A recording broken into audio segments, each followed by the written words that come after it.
is there a link, Sir Brian, between the rain that we have seen falling in recent days and global warming? There's no simple link. We can't say yes or no, this is climate change. However, there's a number of reasons to think that such events are now more likely. And one of those is that a warmer atmosphere that we have can contain more water vapour, and so a storm can wring that water vapour out of the atmosphere. And we're seeing more heavy rainfall events around the world, and certainly we've seen those here. So it's the heavy rainfall, it's the severity of the event that points us in this direction? Well, in this event, we've had severe rainfall, but we've also had persistence. And that's where I say we just don't know whether the persistence of this event is due to climate change or not. But another aspect is sea level rise, that the sea level has risen about 20 centimetres over the 20th century and is continuing to rise as the system warms. And that, of course, makes damage in the coastal region that much greater when we get some event there. But can a reasonable person, possessed of the evidence as it is known to us at the moment, say, look at the rain that we've had recently and say, look, I do not believe that the evidence exists that links that rain to global warming? I think the reasonable person should look at this event. They should look at extremes around the world, the general rise in temperature that's well recorded, the reduction in Arctic sea ice, the rise in sea level, the number of extreme rainfall events around the world, the number of extreme events that we've had. We've had persistent droughts, we've had floods, and we've had cold spells and very warm spells. The number of records being broken is just that much greater. Lord Lawson, it's joining the dots, isn't it? No, I think that Sir Brian is right on a number of points. He's right, first of all, that nobody knows.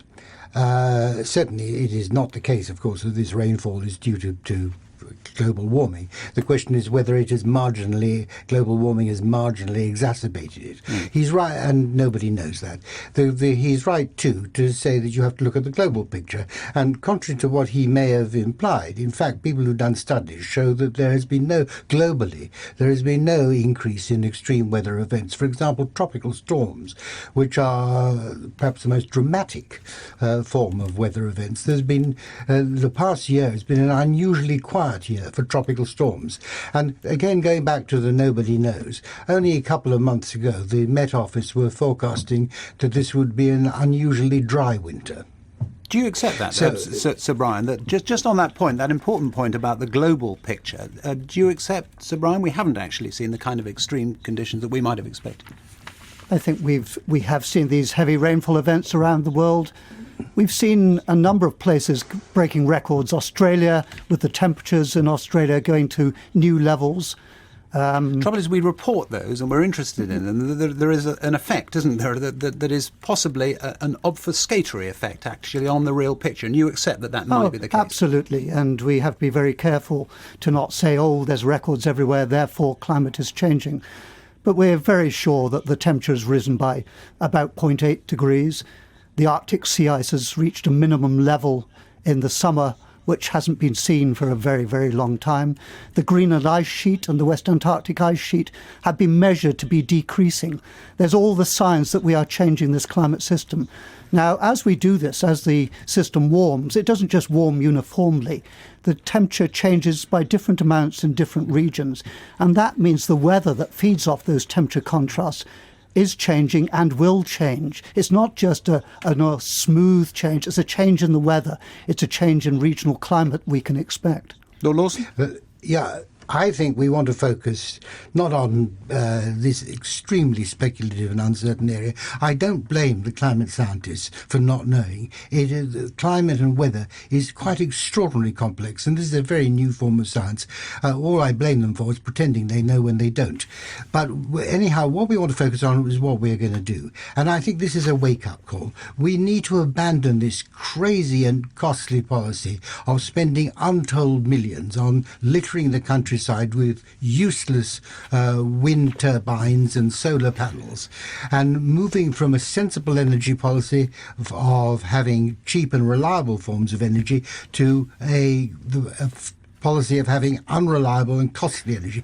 Give up that. What we want to focus on, it's very important, is making sure this country is really resilient and robust to whatever nature throws at us, whether there's a climate element or not. Surely the wise water thing, storage, if there's can I just drought, put this to you? flood defences, sea defences, that's what we want to focus on. Could I just put this to you, though? If there is a chance, and some people would say there is a strong chance, that global warming, man-made global warming exists and is having an impact on us, doesn't it make sense, whether or not you believe that that is a 95% charge or a 50% chance or whatever, does it not make sense to take care to try to avoid the kind of emissions that may be contributing to it? I mean, what could be wrong with doing that? Everything.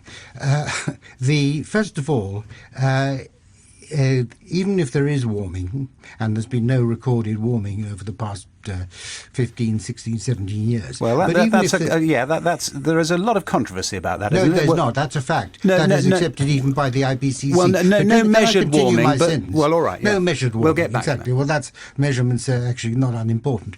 Even if there is some problem, it is not going to affect any of the dangers except marginally. What we want to do is to focus on dealing with the problems that there are with climate, which there are of drought and floods and so on. These have happened in the past, they're not new. And as for emissions, this country is responsible for less than 2% of global emissions. Even if we cut our emissions to zero, which would put us back to the sort of pre-industrial revolution and the poverty that gave. Even if we did that, it would be outweighed by the amount that China's emissions increase in a single year. So it is absolutely crazy, this policy. It cannot make sense at all. Sir Brian? I think we have to learn two lessons from this. The first one is that by increasing the greenhouse gas levels in the atmosphere, particularly carbon dioxide, to levels not seen for millions of years on this planet, we're performing a very risky experiment. And we're pretty confident that that means if we go on like we are, the temperature is going to rise somewhere 3 to 5 degrees by the end of this century, sea levels up to 0.5 to 1 metre rise. So Lord Lawson was saying there has been a pause, which you hear a lot about, a pause of 10, 15 years in measured rising of temperature. That is the case, isn't it? It hasn't risen much over the last 10 to 15 years if you measure the climate from the globally average surface temperature. But during that time, the excess energy is still being absorbed by the climate system and is being absorbed by the ocean. The so ocean's it's there warming somewhere? Up. Oh, yes, it's there in the ocean. And the ocean is pure speculation. No, it's measurement. No, it's not. It's speculation. With Well, great respect. It's a combination of the two, isn't it, as is this whole discussion. Lord Lawson and Sir Brian Hoskins as well. Thank you both very much. Thank you.